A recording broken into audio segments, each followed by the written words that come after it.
आज के इस वीडियो में हम बात करेंगे कि आम आदमी के हक को दिलाने का काम कैसे करता है सुप्रीम कोर्ट। क्या पावर होती है सुप्रीम कोर्ट के पास। अगर आपको सुप्रीम कोर्ट का जज बनना है तो उसके लिए आपको क्या करना पड़ेगा। तो वीडियो में स्टार्टिंग से स्टार्ट करते हैं। सुप्रीम कोर्ट जो होता है वो सरकार का तीसरा अंग होता है। हमारे यहाँ भारत के अंदर सबसे शिखर, सबसे पीक के ऊपर जो कोर्ट होता है वो होता है सुप्रीम कोर्ट।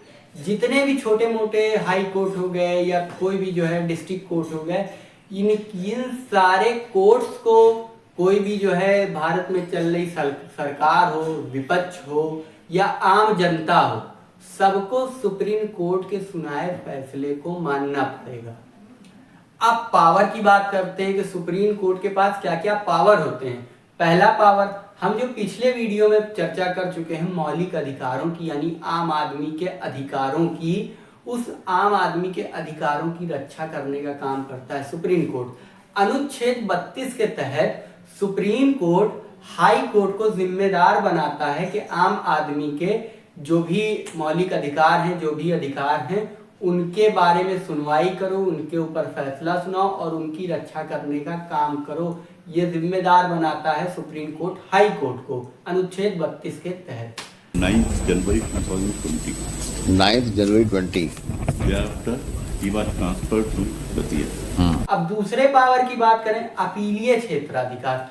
मान लिया हाई कोर्ट ने आपको कोई जो है मुकदमे में फैसला सुना दिया, आप संतुष्ट नहीं हैं, आप अपनी अपील सुप्रीम कोर्ट में दे सकते हैं। सुप्रीम कोर्ट आपकी अपील को सुनेगा।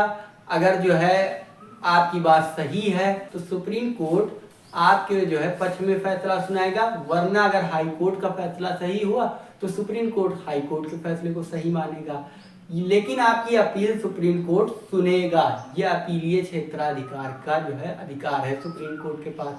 तीसरे पावर की बात करें, मान लिया आप जो है मुकदमा लेके गए, अपील आपने लगाई और जो भी कोर्ट था, हाई कोर्ट ने गलत फैसला सुना दिया, तो सुप्रीम कोर्ट उसके विरोध में भी फैसला सुना सकता है कि अगर हाई कोर्ट ने आपके विपक्ष में सुनाया था तो और सुप्रीम कोर्ट ने आपके पक्ष में सुना दिया, तो हम सुप्रीम कोर्ट का फैसला मानेंगे, यानी आपके पक्ष में जो फैसला आया है उसको मानेंगे। ये पावर है सुप्रीम कोर्ट के पास। चौथे पावर की बात करते हैं। अनुच्छेद 137 के तहत सुप्रीम कोर्ट अपने सुनाए फैसले में भी विचार कर सकती है और दोबारा फैसला सुना सकती है। पावर नंबर 5 की बात करें, राष्ट्रपति को अगर किसी भी मामले में दिक्कत आ रही है, नहीं समझ में आ रहा है, तो वो सलाह के लिए सुप्रीम कोर्ट के अंदर जो है अपना मामला भेज सकता है। सुप्रीम कोर्ट उसके मामले, राष्ट्रपति के मामले को देखेगी और उसके ऊपर अपनी सलाह देखेगी। अब वो राष्ट्रपति के ऊपर है कि उनकी सलाह को मानते हैं या नहीं मानते, लेकिन सुप्रीम कोर्ट के पास ये पावर है कि वो राष्ट्रपति के जो है मामलों में सलाह दे सकती है। अनुच्छेद 129 के तहत सुप्रीम कोर्ट को अभिलेख न्यायालय भी कहते हैं। इसका कारण यह है अभिलेख न्यायालय कहने का कि जितने भी कोर्ट हैं, हाई कोर्ट वगैरह जितने भी कोर्ट हैं, सबका जो भी फैसला सुनाते हैं वो कोर्ट, उनके जितने भी रिकॉर्ड हैं वो सारे सुप्रीम कोर्ट के पास हैं।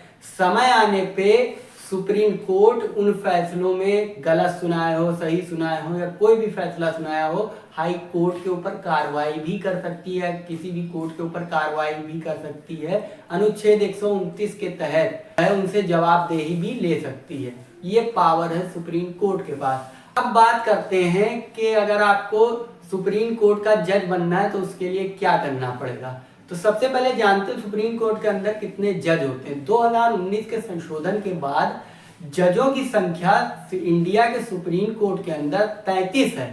वहीं एक चीफ जस्टिस ऑफ इंडिया होते हैं, यानी CJI होते हैं, हिंदी में कहें तो सर्वोच्च न्यायालय के सर्वोच्च न्यायाधीश होते हैं। अब अगर आपको सुप्रीम कोर्ट का जज बनना है तो उसके लिए आपके पास क्या क्या चीजें होनी चाहिए। पहले तो आप इंडिया के जो है भारत के नागरिक होने चाहिए। दूसरी चीज, आप राष्ट्रपति की नजर में कानून के बहुत बड़े ज्ञाता होने चाहिए। तीसरी क्वालिटी, या तो आप जो है 5 साल हाई कोर्ट में जज रहे हो या 10 साल हाई कोर्ट या किसी भी कोर्ट के अंदर आप वकील के पद पे रहे हो, तब आप जाके जो है सुप्रीम कोर्ट के जज बनेंगे। और सबसे मेन बात यह है कि राष्ट्रपति की निगाह में कानून के ज्ञाता होने चाहिए आप। उम्मीद है आपको समझ में आया होगा कि जो है सुप्रीम कोर्ट के पास क्या क्या पावर है, कैसे आम आदमी का हक दिलाता है। अगर आपको सुप्रीम कोर्ट का जज बनना है तो उसके लिए आपको क्या करना पड़ेगा। चलिए मिलते हैं बाकी चीज़ों को लेके नेक्स्ट वीडियो के अंदर।